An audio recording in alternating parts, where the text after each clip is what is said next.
বাসার শোকেসে থরে থরে সাজানো আছে ক্রেস্ট, মেডেল ও সনদ। তবুও শূন্যতায় মোড়া চারপাশ।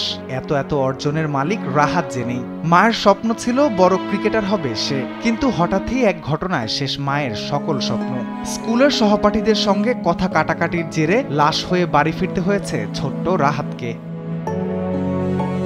ক্রিকেটার হওয়ার স্বপ্নে বেশ অগ্রসর ছিল পরিবারের ছোট্ট ছেলেটি। 6 বছর বয়স থেকে মায়ের হাত ধরে একাডেমিতে অনুশীলন শুরু করে সে। নিজেকে প্রমাণ করে ঝুলিতে যুক্ত করেছে নানা পুরস্কার।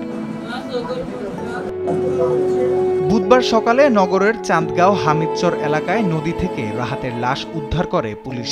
মাত্র 7ম শ্রেণীর শিক্ষার্থী ছিল সে। Chittagong Brothers Union junior cricket দলের হয়ে খেলতো এই ক্ষুদে ক্রিকেটার। আর রাহাতের বাবার একটি গ্রিলের ওয়ার্কশপ রয়েছে। ছেলের মৃত্যু সম্পর্কে তিনি জানান, ছেলে 7-এ পড়ে, ওই ছেলেটা 7-এ পড়ে।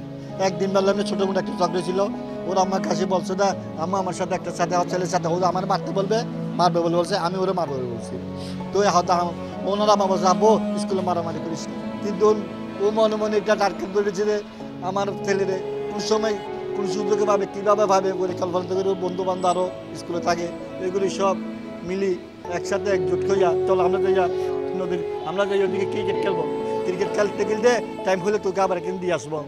তো তখন আমার ছেলে তার বুঝতে পারেনি এটা এক জায়গাতে লিলি যাচ্ছে না, অমুক জায়গায় একটা ব্যাগ পাওয়া। এই বিষয়ে চান্দগাঁও থানার ওসি জানান, প্রাথমিকভাবে এখনো জানা যাচ্ছে যে সে তার যে সহপাঠীরা ছিল এই সহপাঠীদের সাথেই সে ইয়েতে গিয়েছিল, নদীর পাড়ে গিয়েছিল। এখন বাকি ওখানে গিয়ে কী ঘটনা ঘটছে বাকি এটা এখনো তদন্তের পর্যায়ে আছে। এই বিষয়ে আমরা আরও জিজ্ঞাসাবাদ করতেছি। তো জিজ্ঞাসাবাদ করার পর আমরা আসলে এটা ডিটেলসটা কি এটা আমরা জানতে পারবো।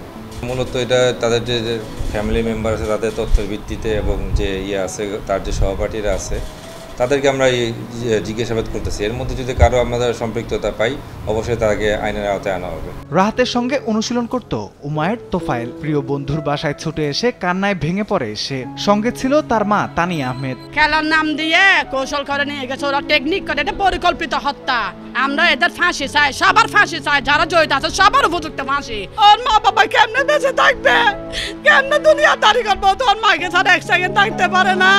সহপাঠীদের সঙ্গে রাহাতের কোনো ঝগড়া হয়েছে কিনা এ তথ্য নিশ্চিত করতে পারেনি সানোয়ারা ইসলাম বালক উচ্চ বিদ্যালয়ের শিক্ষকরা। ঘটনার পর বিদ্যালয়ের 3 শিক্ষককে নিয়ে তদন্ত কমিটি গঠন করা হয়েছে বলে জানান প্রধান শিক্ষক। রাফিউল ইসলাম রাতুল, দেশ টিভি, চট্টগ্রাম।